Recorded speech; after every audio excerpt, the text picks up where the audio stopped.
पुरुषोत्तम मास या अधिक मास में भगवत गीता के 15वें अध्याय पुरुषोत्तम योग का पाठ करना अत्यंत फलदायी माना जाता है, क्योंकि इस महीने के स्वामी भगवान श्री हरि विष्णु हैं और ये पाठ अक्षय पुण्य व विशेष कृपा प्रदान करता है।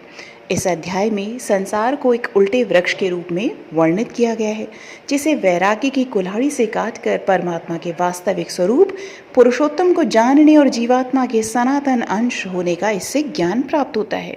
श्रीमद् भगवद गीता का 15वां अध्याय पुरुषोत्तम योग के नाम से जाना जाता है।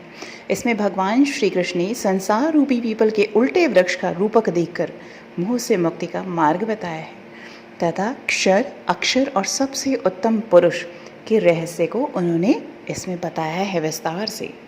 भगवान श्री कृष्ण कहते हैं कि हे अर्जुन, इस संसार को अविनाशी वृक्ष कहा गया है, जिसकी जड़ें ऊपर की ओर हैं और शाखाएं नीचे की ओर, और इस वृक्ष के पत्ते वैदिक स्तोत्र हैं। जो इस अविनाशी वृक्ष को जानता है वही वेदों का जानकार है। इस संसार रूपी वृक्ष की समस्त योनियां रूपी जो शाखाएं हैं वो नीचे और ऊपर सभी ओर फैली हुई हैं। इस वृक्ष की शाखाएं प्रकृति के तीनों गुणों द्वारा विकसित होती हैं।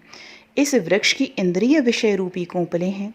इस वृक्ष की जड़ों का विस्तार नीचे की ओर भी होता है, जो कि सकाम कर्म रूपों से मनुष्यों के लिए फल रूपी बंधन उत्पन्न करती हैं।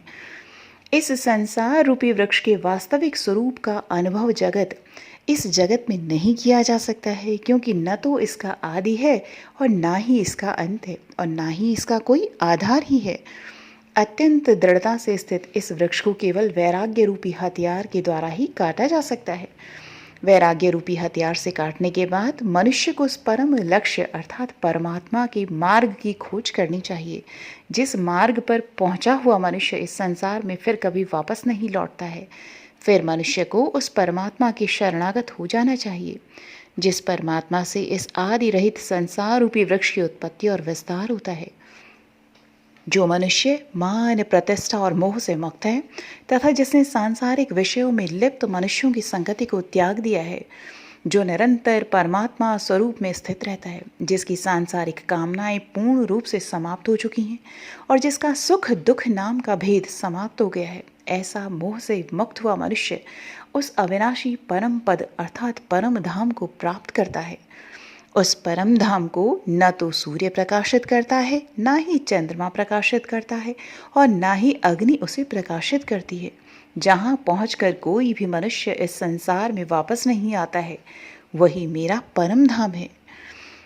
हे अर्जुन, संसार में प्रत्येक शरीर में स्थित जीवात्मा मेरा ही सनातन अंश है, जो कि मन सहित 6 इंद्रियों के द्वारा प्रकृति के अधीन होकर कार्य करता है।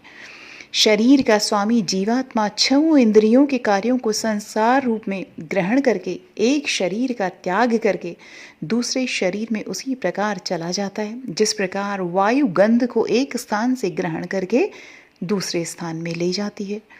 इस प्रकार दूसरे शरीर में स्थित होकर जीवात्मा कान, आँख, त्वचा, जीभ, नाक और मन की सहायता से ही विषयों का भोग करती है। जीवात्मा शरीर का किस प्रकार त्याग कर सकती है, किस प्रकार शरीर में स्थित रहती है और किस प्रकार प्रकृति के गुणों के अधीन होकर विषयों का भोग करती है, मूर्ख मनुष्य कभी भी इस प्रक्रिया को नहीं देख पाते हैं। केवल वही मनुष्य देख पाते हैं जिनकी आंखें ज्ञान के प्रकाश से प्रकाशित हो गई हैं।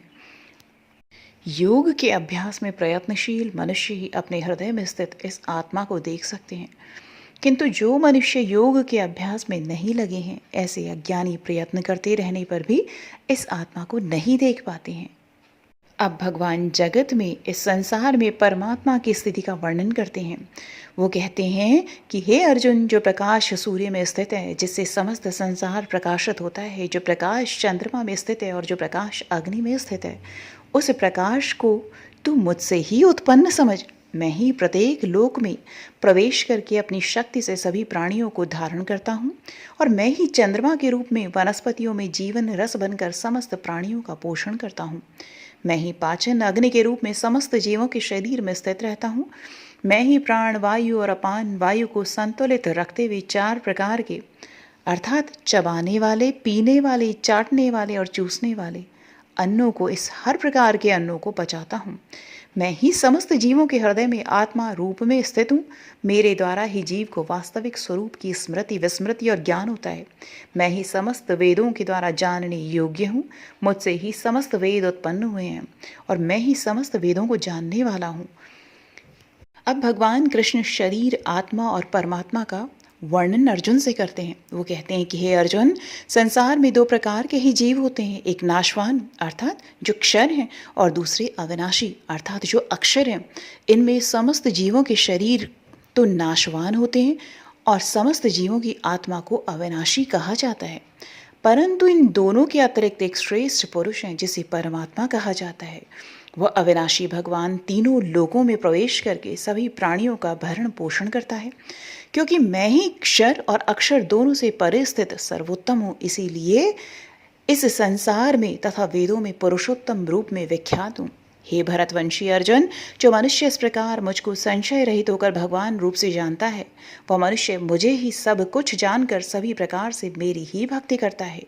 हे निष्पाप अर्जुन, इस प्रकार यह शास्त्रों का अति गोपनीय रहस्य मेरे द्वारा कहा गया है। हे भरतवंशी, जो मनुष्य इस परम ज्ञान को इसी प्रकार से समझता है, वह बुद्धिमान हो जाता है और उसके सभी प्रयत्न पूर्ण हो जाते हैं। इस प्रकार उपनिषद, ब्रह्म विद्या और योग शास्त्र रूप श्रीमद् भागवत गीता के श्री कृष्ण अर्जुन संवाद में पुरुषोत्तम योग नाम का 15वां अध्याय यहाँ पर संपूर्ण हुआ।